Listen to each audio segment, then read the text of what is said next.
to my video, my 11th video, top heavyweights. I got my top 10 heavyweights. I feel like this is a rite of passage. Everyone that does these blogs or vlogs or whatever, we got to do a top 10 heavyweight list, okay? And, most of these lists are the same. Mine's going to be a little bit different and cause maybe people will disagree with some of what I say. Anyway, welcome to Jersey City Boxing Fan. Remember, I am not an expert. I am just a fan. All right, coming in at number 10. I have Larry Holmes. He fought mostly in the 70s, but, he fought in the 80s and the 90s as well. He had a record of 69 wins, 6 losses, 44 KOs. He only had 1 loss by knockout. To me, that says a lot. It was in 1988 to Mike Tyson. And, think about that. Larry Holmes had that stellar first part of his career. He suffered his first 2 losses to Michael Spinks. Then he fights Tyson. And then he fights a long time after that. Has some great wins after that. And ends up only having that 1 knockout loss to Tyson. A prime Mike Tyson. That says a lot about Larry Holmes. Awesome jab. Athletic. Bounced around the ring when he was on his game. And he held the title for 7 years, from 1978 to 1985. Almost beat Rocky Marciano's record. 1 more win, he would have beat Rocky Marciano's record of 49. Tied it at 49 now. All right, coming in at number 9, John Sullivan. John L Sullivan fought in the 1880s. Record of 38 wins, 1 loss, 1 draw. 32 wins by knockout, only 1 loss by KO. I think it was in his last fight. That's the only one he lost in his last fight. And he fought between 1885 to 1892. 7 years as champion. I was reluctant to put him in my list. And John L. Sullivan is not in a lot of these top 10 lists because he's considered the first modern era boxing champion, but he also straddled 2 different eras, like the bare knuckle time and when they wore gloves. But just the record alone and the length of time that he was kind of considered champion, I feel like he has to be in there. Okay. Number 8, I got Jack Dempsey. Fought in the 1920s mainly. He was 54 wins, 6 losses, 8 draws. 44 wins by KO, only 1 loss by knockout. He held the title for 6 years between 1919 and 1926. And when you see videos of him, you could tell, even Mike Tyson talked about it, but Mike Tyson really modeled his persona on Jack Dempsey's. Just tough, no nonsense, all business, coming in all black, and not a lot of fans there, And my mom met Jack Dempsey. My parents met Jack Dempsey at his restaurant in Manhattan in probably the 70s, maybe the late 60s. They were over here from Ireland in 1967. And my mom always says that he had the softest hands of anyone she ever met. She was expecting this tough, brittle, hard, whatever, calloused hand, and she was the softest hand ever. Coming in at number 7, I got Mike Tyson. Fought mainly in the 80s, obviously extended into the 2000s. 50 wins, 6 losses, 44 wins by KO, 5 losses by KO. That is for this list. I think that might be the most losses by KO that I have in here. Possibly there's only one other that would be in that category. But, he was champion from 1986 to 1990 until he lost to Buster Douglas. He also was champion in 1996 when he came out and started fighting again. He held the title for 5 years, 2 separate reigns. Mike Tyson, to me, in his prime, was one of the best ever and could possibly beat anyone else on this list. That's how good he was. Number 6, I got Joe Frazier. Fought in the 60s and 70s mainly. 32 wins, 4 losses. 27 wins by KO, 3 losses by KO. He held the title between 1968 and 1973, 5 years. Smoking Joe Frazier, just nonstop in your face coming forward. There was no backing up in him. And his 3 losses by KO, 2 of them were to George Foreman. And 1 was the Thriller in Manila when he didn't come out in the 15th round. And, both of those fighters, that was one of those fights that I feel like Ali was about to quit in that fight also. It just, they were both at their end in that fight. But well, that's a stellar career. When you look at Joe Frazier and all the people he fought a lot of big people during that time. The George Foreman was just too big a puncher for him, not really kind of like just clobbered him around the ring. And Muhammad Ali, he had the 2 losses to Muhammad Ali. So I can't say much about that. That's awesome. Number 5, I have Sonny Liston. Now, Sonny Liston is sometimes not included in these lists. And sometimes he is, sometimes he isn't. I feel like he belongs in this list, without a doubt. 50 wins, 4 losses, 39 wins by KO, 3 losses by KO. He held the title for only 2 years, though, 1962 to 1964. And, maybe that's why he's not on these lists a lot. But to me, he deserves it. Just that jab, that huge, hard punching jab, that reach he had. And the intimidation factor, I just think, man, he's in his prime. I feel like, and you can say it about all these fighters pretty much, but in his prime, I don't see a lot of people really but beating him.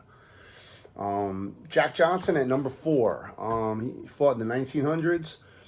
54 wins, 11 losses, 7 draws, 34 wins by knockout, 6 losses by KO. He was a champion between 1908 and 1915 for 7 years. Just a strong, fit guy. Think about this, though. In baseball, Jackie Robinson is the first African-American to be in Major League Baseball in 1947, right, if I'm not mistaken. And think of all the problems that he encountered during his time, right, in coming in that first year, all the hatred, all the things thrown at him, all the verbal assaults. Well, Jack Johnson is doing this pretty much 40 years earlier than Jackie Robinson. So, that says a lot. And he got falsely arrested for things that they were just drumming up things to kind of get rid of him. Number 3, George Foreman.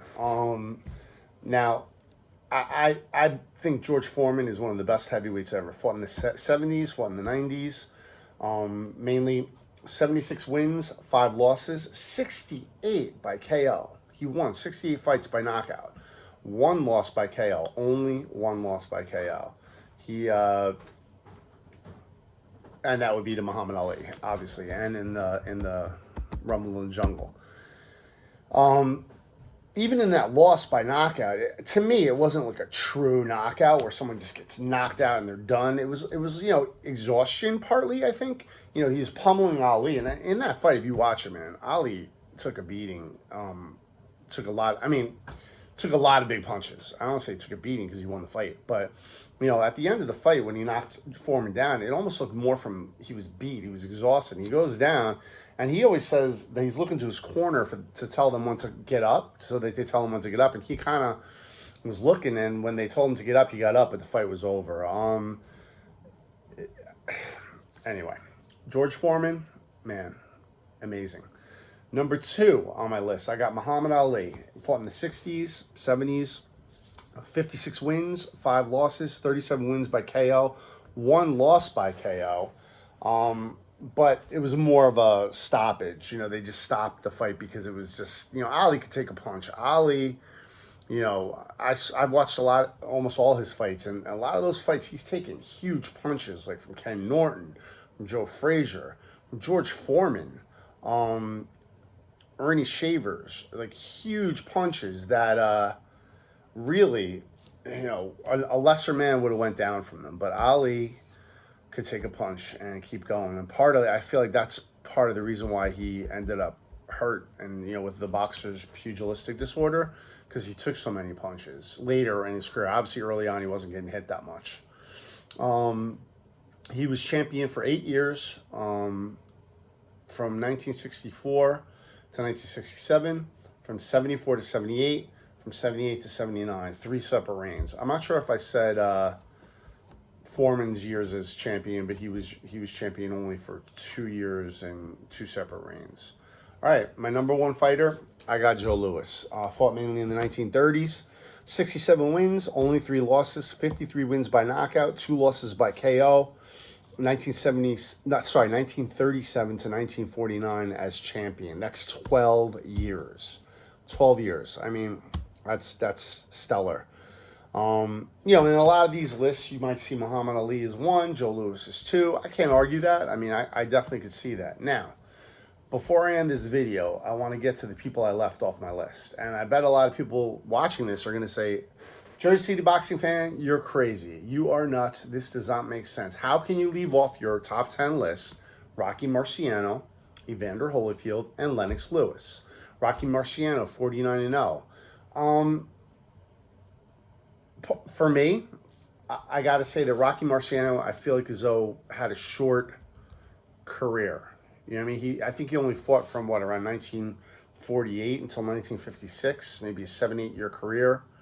In his title, he fought everyone that was top at the time, but I feel like he was there at a time when a lot of the older fighters were still hanging around. Like he beat a Joe Louis, he beat Jersey Joe Walcott, he beat Archie Moore. Ezra Charles was great, but he was more of a light heavyweight than he was a heavyweight. So that's just me. I feel like as though, without a doubt, he'd be in my top 13, but I'm leaving him off my list. Evander Holyfield, you know, also great fighter, but 10 losses, it's a bit much. But he was champion for over a period of about 7 years, so I get it. Someone would argue he belongs in there. It's hard to argue it. I can't say, but I just left him off my list also. And Lennox Lewis. A lot of people feel like he belongs in there, but Lennox Lewis I left off mainly because of the 2 crushing knockouts that, you know, put him almost out cold. You know what I mean? He was like out, knockout. So that kind of kept him off the list because a lot of the other people on my list above, I don't feel like as though are in that category. I could be mistaken. I mean, if I'm thinking correctly. I know Joe Louis was knocked up by Max Schmeling early in his career, but anyway. So that's my list. Okay, so moving on. What I'm going to do now is I'm going to make a second video, and I actually have a point system. This list was made just for me, top of my head. So now what I'm going to do is I'm going to apply a point system to the 13 fighters that I chose in my top 13, even though I didn't say who was 11, 12, and 13. And I want to see how this I made up the point system based on what I think, and we'll see how the point system translates to these fighters that I chose. All right, I'm out. Jersey City boxing fan. Remember, I am not an expert. I am just a fan. I hope you liked the video. Please subscribe wherever the button is. Or it's probably not going to be the video. It's just you have to subscribe on your own. I need more YouTube viewers, man. But anyway, please subscribe, and I appreciate you watching. Thanks a lot.